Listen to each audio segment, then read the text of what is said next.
Classes Jharkhand radiographer की vacancies आई है, उसकी जो क्लासेस चल रही है। इस सीरीज में ये आज की तीसरी क्लास है और इस क्लास में हम एक्सरे ट्यूब के फोकसिंग कप के बारे में पढ़ेंगे और फिलामेंट के वेपोराइजेशन के बारे में पढ़ेंगे। फिलामेंट का वेपोराइजेशन कैसे होता है। पिछली क्लास में हमने एक्सरे ट्यूब के एनवलप के बारे में पढ़ा है और इसके अलावा हमने एक्सरे ट्यूब के फिलामेंट के बारे में पढ़ा है। तो चलिए चलते हैं टॉपिक की ओर आगे। तो देखिए, मैंने आपको बताया था एक्सरे ट्यूब के अंदर दो टाइप के इलेक्ट्रोड होते हैं। जैसे ये एक्सरे ट्यूब होती है, इस एक्सरे ट्यूब के अंदर मैंने बताया था ये कैथोड है और ये एनोड है।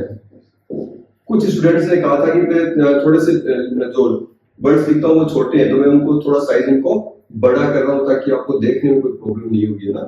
तो मैंने बताया था ये दो टर्मिनल होते हैं, कैथोड और एनोड। मैंने ये बताया था एक्सरे ट्यूब का जो नेगेटिव टर्मिनल है वो कैथोड होता है और पॉजिटिव टर्मिनल है वो एनोड होता है। ये हमने डिस्कस कर लिया था। फिलामेंट के बारे में पढ़ लिया था हमने पढ़ा था फोकसिंग कप तीन चीजों से मिलकर बना होता है। फर्स्ट था कनेक्टिंग वायर, सेकंड था फिलामेंट और थर्ड है फोकसिंग कप। इसके बारे में पढ़ लिया था। आज हम फोकसिंग कप के बारे में पढ़ने वाले हैं। तो देखिए, एक्सरे ट्यूब के अंदर जो ये फिलामेंट होता है, इस फिलामेंट में मैंने बताया था आपको थर्मियोनिक इमिशन के द्वारा इलेक्ट्रॉन्स निकलते हैं, इसकी सतह पर आ जाते हैं और जब हम इसके एनोड और कैथोड के किनारों पर हाई वोल्टेज हम अप्लाई कर देते हैं, जो कि लगभग 50 केवी से ज्यादा होता है। 50 केवी से 1 लाख केवी तक का, जो 1 लाख वोल्ट तक का ये वोल्टेज होता है। तो उससे क्या होगा, ये प्लस पर ये माइनस पर है, तो ये सारे इलेक्ट्रॉन्स को अपनी ओर खींच लेगा और इलेक्ट्रॉन्स के इस जो विभवांतर होगा, जो वोल्टेज होगा, हाई वोल्टेज है जो किलो वोल्टेज रेंज में, इसके कारण से क्या होगा, ये इलेक्ट्रॉन्स इस पर आकर टक्कर करेंगे। फास्ट मूविंग इलेक्ट्रॉन्स आकर इस पर क्या करेंगे, जोर से टक्कर करेंगे, जिससे क्या होगा, एक्सरेज इमिट होगी। टक्कर के बाद एक्सरेज इमिट होगी। अब देखिए, आपने छोटी क्लास में पढ़ा होगा कि जब एक ही प्रकृति के जो पार्टिकल्स होते हैं, जैसे इलेक्ट्रॉन्स मान लो या प्रोटॉन्स मान लो, ये जब एक दिशा के अंदर गमन करते हैं तो इनके अंदर क्या होता है, इनके अंदर म्यूचुअल रिपल्सन होता है। म्यूचुअल रिपल्सन होता है, यानी अन्योन्य प्रतिकर्षण होता है। इससे क्या होगा, ये इलेक्ट्रॉन है, ये इलेक्ट्रॉन जब एक दिशा के अंदर जाएंगे तो एक दूसरे के प्रतिकर्षण कर डालेंगे। कैसे, ये इधर जा रहा है और ये इलेक्ट्रॉन इधर जा रहा है, तो ये एक दूसरे को प्रतिकर्षित करेंगे, क्योंकि ये भी नेगेटिव नेचर का है, ये भी नेगेटिव नेचर का है। इस कारण से ये बीम इस तरह से सीधी न जाकर, ये बीम कैसे होती है, ये बीम इस तरह से फैलती हुई जाती है। ये इलेक्ट्रॉन बीम क्या होती है, ये डिस्पर्स हो जाती है, स्प्रेड होती जाती है, ये फैलती हुई जाती है, स्प्रेड होती हुई जाती है, यानी ये डाइवर्जेंट नेचर की होती है। डाइवर्जेंस इसके अंदर डाइवर्जेंस होता है, डाइवर्जेंट होती है, नहीं फैलने वाली होती है। तो इसका क्या इलाज है, इसका ये इलाज है कि हम इस फिलामेंट के चारों तरफ एक फोकसिंग कप लगा दें। फोकसिंग कप मतलब जैसे ये फिलामेंट है, तो ये फिलामेंट क्या हो, ये एक कप जैसी स्ट्रक्चर है, एक होलो स्ट्रक्चर हो, इसके अंदर ये इसको हम लगा देते हैं। जैसे मैं आपको डायग्राम वीडियो के अंदर दे दूंगा, तो इसके अंदर लगा देंगे तो इससे क्या होगा, और इसको हम क्या करें, नेगेटिव वोल्टेज दे देते हैं। तो इसको नेगेटिव वोल्टेज दोगे तो क्या होगा, जैसे ये फोकसिंग कप आपने यहाँ पर इस तरह से लगा दिया, अब ये इलेक्ट्रॉन्स निकलेंगे, ये फोकसिंग कप यहाँ पे लगा दिया, तो इसको नेगेटिव, ये तो नेगेटिव इलेक्ट्रॉन है, ये इसको भी हम क्या करते हैं, नेगेटिव पोटेंशियल दे देते हैं, थोड़ा सा नेगेटिव विभवांतर दे देते हैं, जिससे क्या होगा, इस नेगेटिव विभवांतर के कारण क्या होगा, नेगेटिव का जो विद्युत क्षेत्र होगा वो फैलेगा और वो क्या करेगा, इसके ऊपर अप्लाई होगा। इस पर अप्लाई होगा तो ये इधर से इसको क्या करेगा, इसको कॉन्ट्रैक्ट करने की कोशिश करेगा, इसको दबाने की कोशिश करेगा, जिससे क्या होगी, ये इलेक्ट्रॉन्स एक सीधी रेखा के अंदर गमन करेंगे। या क्या करेंगे, एक सीधी रेखा के अंदर गमन करेंगे। अगर आप इन इलेक्ट्रॉन्स का जो इलेक्ट्रिक फील्ड है, नेगेटिव इलेक्ट्रिक फील्ड है, अगर आप इनको और ज्यादा बढ़ा देते हो तो ये इलेक्ट्रॉन्स क्या होंगे, ये इलेक्ट्रॉन सारे आकर इस एक्सरे ट्यूब के जो एनोड है, इस एनोड के एक छोटे से भाग के ऊपर आकर केंद्रित हो जाएंगे। जैसे इतने सी दूरी पर केंद्रित हो गए, इसे हम क्या कहते हैं, इसे हम फोकल स्पॉट कहते हैं। इसे क्या कहते हैं, फोकल स्पॉट कहते हैं। यानी ये इलेक्ट्रॉन सारे एक पिन पॉइंट पर आकर टक्कर करते हैं, जिससे इलेक्ट्रॉन्स क्या होते हैं, सारे एक पिन पॉइंट टक्कर करेंगे और वहां पर एक्स-रे प्रोड्यूस होगी। तो एक्स-रेज क्या होंगी, थोड़ी सी जगह से निकलती बाहर दिखेगी, तो वो क्या होगा, ज्यादा फैलेगी पेशेंट के एक छोटे से एरिया के ऊपर आकर ये गिरेगी। तो ये होगा। अगर ये नहीं हो तो क्या होगा, ये नहीं होगा तो देखिए ये जैसे टारगेट है और ये फिलामेंट है, अगर फोकसिंग कप नहीं लगाएंगे तो इलेक्ट्रॉन बीम क्या होगी, इलेक्ट्रॉन बीम इसको गिरना तो छोटे से हिस्से पे चाहिए, इतने से हिस्से पे, लेकिन ये एनोड के बहुत बड़े एरिया पर आकर गिरती है। और कई बार क्या होती है, एनोड के बाहर चली जाती है, जो बाहर जो पायरस ग्लास है, इस पायरस ग्लास पर चली जाती है, उसको पंक्चर करके बाहर निकल जाती है इसको। यानी इससे क्या होगा, इससे एक्सियल ट्यूब भी पंक्चर हो सकती है और एनोड के बहुत बड़े एरिया पर आकर गिरती है।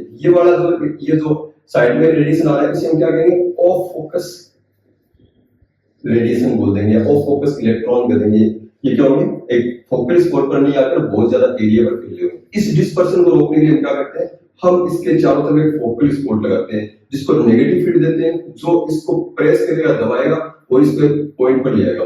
और अगर आप देखो, अगर आप नेगेटिव फील्ड को बहुत ज्यादा और भी ज्यादा अगर आप बढ़ा देते हो, तो उस कंडीशन के अंदर क्या होगा, ये इलेक्ट्रॉन्स इस एनोड या टारगेट तक पहुंच ही नहीं पाएंगे। उससे पहले ये क्या हो जाएंगे,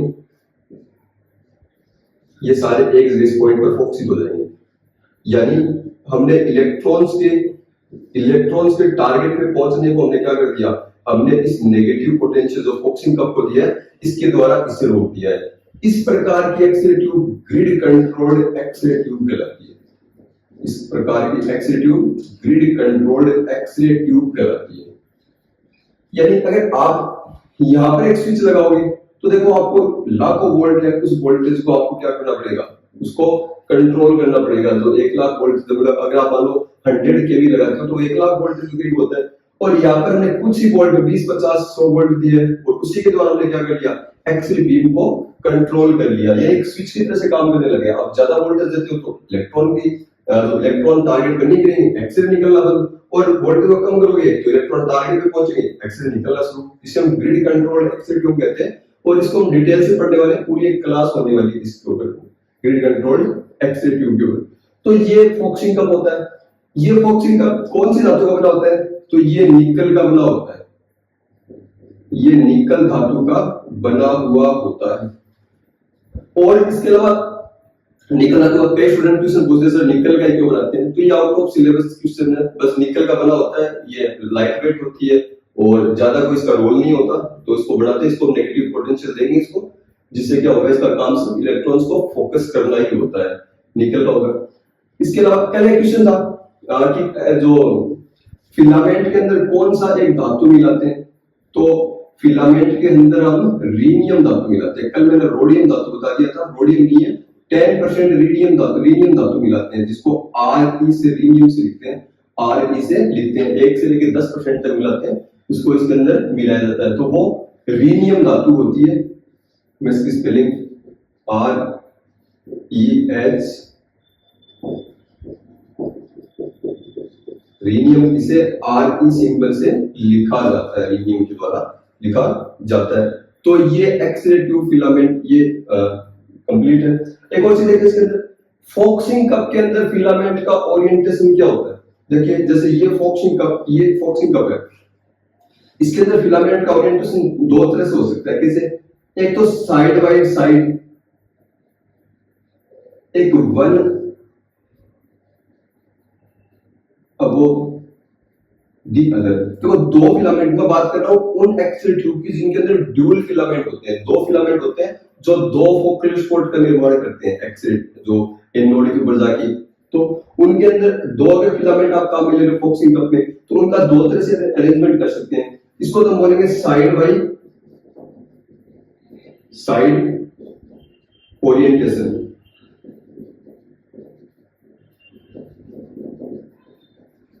और ये हो जाएगा वन अबोव दी अदर, यानी एक के ऊपर दूसरा हो जाएगा। ये दो तरह से हो जाएंगे। एक फिलामेंट क्या है, ये तो है लार्ज फिलामेंट, और ये कौन सा है, ये स्मॉल फिलामेंट। लार्ज फिलामेंट किसके लिए होता है, लार्ज फोकल स्पॉट के लिए होता है। ये किसके लिए होता है? लार्ज फोकल स्पॉट के लिए। और small filament small focal spot के लिए स्मॉल फिलामेंट होता है। दो फिलामेंट काम हो जाते हैं, एक large focal spot large filament बनाएगा, small focal spot small filament बनाएगा। एक और इंपॉर्टेंट चीज, ये दोनों फिलामेंट एक साथ काम नहीं करते थे, एक बार में एक ही फिलामेंट काम करेगा। या तो आप एक बार में लार्ज फोकल स्पॉट से ट्यूब करंट ले लो या स्मॉल फोकल स्पॉट से ट्यूब करंट ले लो, दोनों एक साथ काम नहीं करते, दोनों अलग अलग काम करते हैं। या तो एक बार में एक ही फिलामेंट काम करेगा, एक ही फोकल स्पॉट इस टंगस्टन टारगेट के ऊपर बनेगा। कुछ हाईली स्पेशलाइज्ड जो एक्स-रे ट्यूब होती है उनके अंदर 3 फोकल स्पॉट तक भी पाए जाते हैं, उनके अंदर 3 फोकल स्पॉट भी पाए जाते हैं। और एंजियोग्राफिक एक्स-रे ट्यूब होती है, जो एंजियोग्राफिक प्रोसीजर के अंदर काम में लेते हैं, एंजियोग्राफी करते हैं उसके अंदर 2 फिलामेंट होते हैं जो बहुत ही ज्यादा दूरी पर होते हैं। जैसे ये मान लो टारगेट है, एक फिलामेंट यहाँ है तो दूसरा फिलामेंट इतनी दूरी पर, एक फिलामेंट यहाँ तो दूसरा बहुत ज्यादा दूरी पर होता है। ये क्या होते हैं? ये फिलामेंट जब एक्सपोजर लेते हैं तो ये दोनों फिलामेंट एक साथ उस ऑब्जेक्ट की इमेज लेते हैं। ये दूरी पर होने के कारण आपको इमेज स्टीरियोटैक्टिक इमेज मिलती है,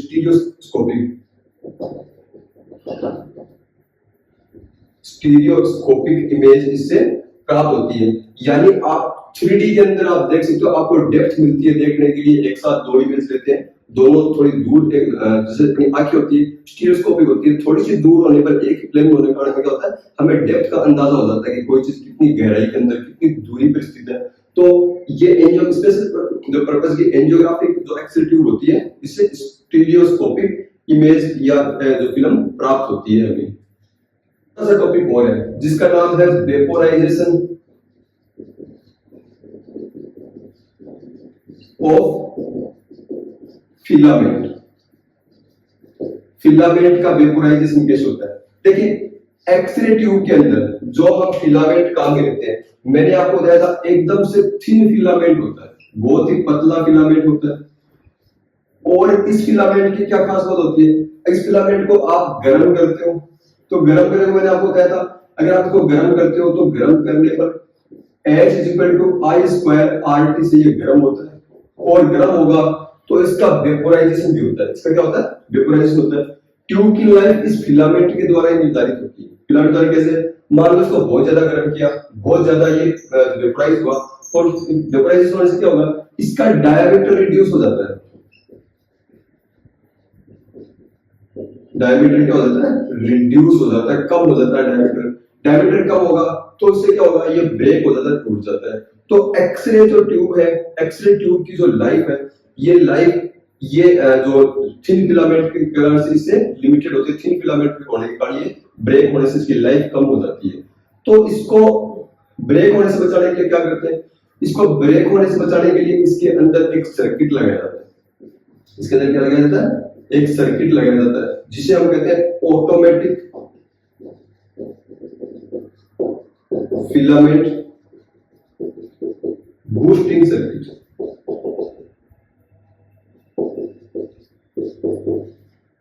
boosting circuit, automatic filament boosting circuit. ये सर्किट क्या काम करता है? देखिए, जब मान लो आप डिपार्टमेंट में सुबह सुबह आए और आपने आके एक्स-रे मशीन को ऑन कर दिया, लेकिन अभी आप कोई एक्सपोजर नहीं ले रहे हो, उससे कोई रेडियोग्राफी आप नहीं कर रहे हो, तो मशीन तो ऑन है लेकिन आप एक्स-रे नहीं ले रहे। उस कंडीशन के अंदर भी इस फिलामेंट के अंदर करंट तो बहता रहता है, कुछ ना कुछ करंट होगा, इसको गर्म करता रहेगा। तो ऑटोमेटिक फिलामेंट बूस्टिंग सर्किट क्या करता है? ये ऑटोमेटिक फिलामेंट बूस्टिंग सर्किट, इसका जो ट्यूब करंट है, इस जो फिलामेंट करंट है, इस फिलामेंट करंट को लोअर कर देता है, कम कर देता है। कितना कर देता है? 5 मिली एम्पियर से भी कम इस पर ले आता है। इसको क्या किस पे आता है?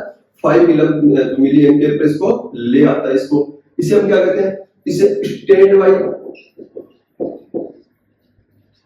करंट कहते हैं। इसे क्या कहते हैं? Stand by current. यानी एक्सपोजर नहीं हो रहा, मशीन ऑन है, तो इसमें कम मान की धारा बहती है, बहुत ही कम मान की धारा इसमें बहती है, जो लगभग 5 मिली एम्पियर के करीब होती है। तो फ्लोरोस्कोपी का जो एक्सपोजर होता है उसके इक्वली लगभग होती है।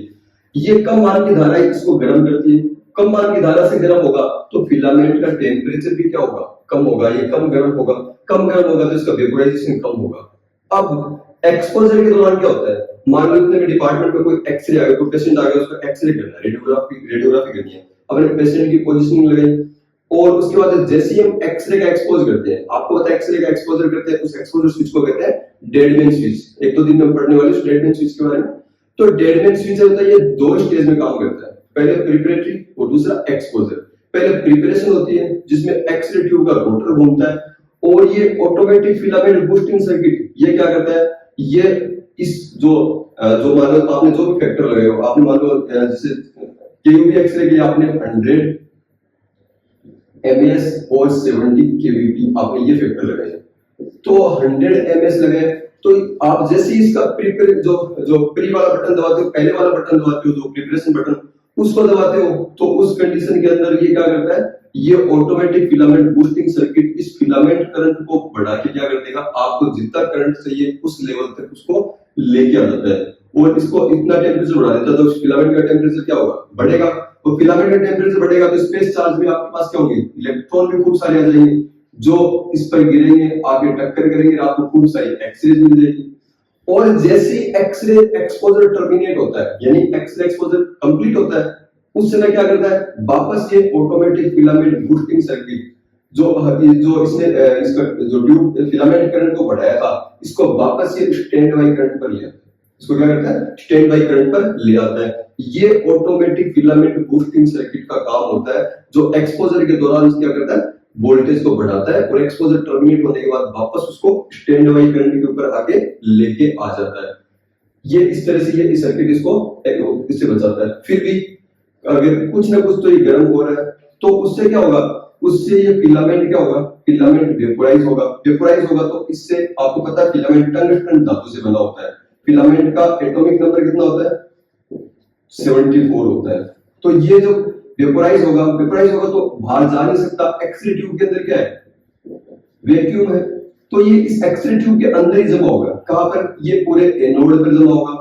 इसकी जो पूरी असेंबली है कैथोड एनोड, उसकी जो बॉक्सिंग कप के बाहर के किनारे सब जगह पर होगा और इस पायरेक्स ग्लास के अंदर की सरफेस पर आकर भी जमा होगा। ये कहां पर, अंदर की सरफेस पर आकर जमा होगा और एक बहुत ही पतली लेयर, क्योंकि बहुत कम मात्रा के अंदर ये आके जमता है, तो जमेगा तो क्या होगा, एक बहुत ही पतली लेयर, इसको हम कहते हैं एक्सट्रीमली थिन लेयर, इसके बाहर जमा हो जाती है। अब आपको होता है ये एक्सरे इससे इस पॉइंट से निकल रही है जिसको हम बोलते हैं beam exit port. Beam exit window बोल दो या पोर्ट बोल दो या इसको विंडो बोल दो। इस पायरेक्स ग्लास की ये वाला पार्ट होता है, पतला होता है ताकि एक्सरे बीम क्या होगा, ज्यादा इससे यहां से बाहर निकले। इसको थोड़ा सा इस पार्ट पे पोर्शन पे पायरेक्स ग्लास को पतला रखते हैं, लेकिन यहां पर आकर टंगस्टन के एटम्स आके गिर गए या चिपक गए यहां पर आकर, तो अब एक्सरे गिरेगी तो ये टंगस्टन एटम क्या करेंगे, एक्सरे को अब्सॉर्ब कर लेंगे, बाहर नहीं जाने देंगे। कुछ मात्रा के अंदर लो एनर्जी रेडिएशन को तो पूरे को रोक लेंगे और हाई एनर्जी रेडिएशन को भी रोकेंगे। इसका मतलब आपको इस पेशेंट के एक्सरे करने के लिए जितने एक्सरे फोटोन चाहिए थे, वो फोटोन यहां से तो निकल गए थे, टारगेट से तो निकल गए थे, लेकिन एक्सरे ट्यूब से बाहर नहीं आ रहे। यानी आपकी जो इमेज की क्वालिटी है वो रिड्यूस हो जाएगी। वो क्या हो जाएगी, रिड्यूस हो जाएगी। यानी ये जो टंगस्टन की जो थिन लेयर है, टंगस्टन लेयर है, ये टंगस्टन की लेयर एक फिल्टर का काम करने लगी। इसका काम करने लगी है, एक फिल्टर का काम करने लगी है। तो ये क्या करती है, ये एक इफेक्ट डालती है जो इसके अंदर की जो लेयर है ये क्या करते हैं, फिल्टर का काम करती है। तो पहला इफेक्ट तो इस टंगस्टन लेयर का ही है। दूसरा इफेक्ट, ये जो टंगस्टन की लेयर है, तो आप अगर पायरेक्स ग्लास को देखोगे तो पायरेक्स ग्लास एकदम से ट्रांसपेरेंट होता है जैसे नॉर्मल ग्लास होता है वैसे, लेकिन टंगस्टन के एटम्स आकर इस पर चिपकते रहेंगे तो ये इसका कलर क्या होगा, थोड़ा थोड़ा मतलब चेंज करता जाएगा। जैसे कांसे का कलर होता है ना, ब्रॉन्ज कलर होता है, उस ब्रॉन्ज कलर जैसा इसको प्रदान करेगा ये ब्रॉन्ज कलर, ये इसको देगा। और ये ब्रॉन्ज कलर जैसे जैसे एक्स-रे ट्यूब की एज बढ़ेगी, मतलब जैसे जैसे आप इसे जितने ज्यादा एक्सपोजर लेते जाओगे उतने ज्यादा ये लेयर क्या होगी, मोटी होती जाएगी। तो इसका कलर क्या होगा, डीपर होता जाएगा। इसके कलर क्या होता जाएगा, डीपर यानी गहरा होता जाएगा, डीप कलर होता जाएगा, गहरा कलर होता जाएगा। तो आप इस कलर को देख के एक्स-रे ट्यूब की एज को बता सकते हो। जैसे दो ट्यूब है, एक के अंदर ये ब्रॉन्ज कलर ज्यादा है, एक के अंदर ब्रॉन्ज कलर कम है, तो आप एक्स-रे ट्यूब को देख के बता सकते हो कि ये ब्रॉन्ज कलर क्या है, ये एक्स-रे ट्यूब क्या है, पुरानी है, ये एक्स-रे ट्यूब क्या है, नई है। इससे आप इसके एज का निर्धारण कर सकते हो। एक और इफेक्ट होता है, देखो ये आपको पता है, मैंने आपको बताया था, जैसे एक्स-रे ट्यूब के किनारों पर हम 150 केवीपी यानी 150 किलोवोल्ट तक, 1,50,000 वोल्ट तक हम लगाते हैं। कितना, 1,50,000 वोल्ट तक लगाते हैं। तो 1,50,000 वोल्ट तक लगाते हैं, तो ये माइनस पे है, ये प्लस के अंदर है। मान लो इसको दे दिया हमने माइनस का 75,000 वोल्ट, इसको दे दिया प्लस का 75,000 वोल्ट, दोनों का अंतर कितना हो गया, 1,50,000 वोल्ट हो गया। और यहाँ पे टंगस्टन की लेयर जमी हुई है, ये किस पर आ गई, यहाँ पे कंडक्टर है टंगस्टन, तो कंडक्टर तो ये 0 वोल्ट पर है, ये किसी से नहीं जुड़ा होता, 0 वोल्ट होगा।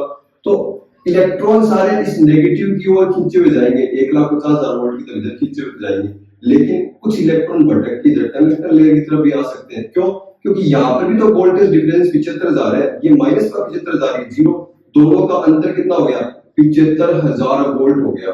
तो इलेक्ट्रॉन क्या हो सकता है, इधर भी प्लस की तरफ, ये भी तो 0 है, माइनस की बजाय तो प्लस 75,000 भी हो गया एक तरीके से, तो इधर भी इलेक्ट्रॉन अट्रैक्ट होके आ सकते हैं। और आते हैं तो सीधे क्या करते हैं, वो इस एक्स-रे ट्यूब एनवलप को पंक्चर करते हुए बाहर निकल जाते हैं। और पंक्चर करते हुए बाहर निकलेंगे तो उससे क्या होगा, उससे एक्स-रे ट्यूब, इस जो ट्यूब हाउसिंग के अंदर होती है, इसके अंदर मिनरल ऑयल भरा होता है, ये मिनरल ऑयल क्या होगा, इसके अंदर चला जाता है।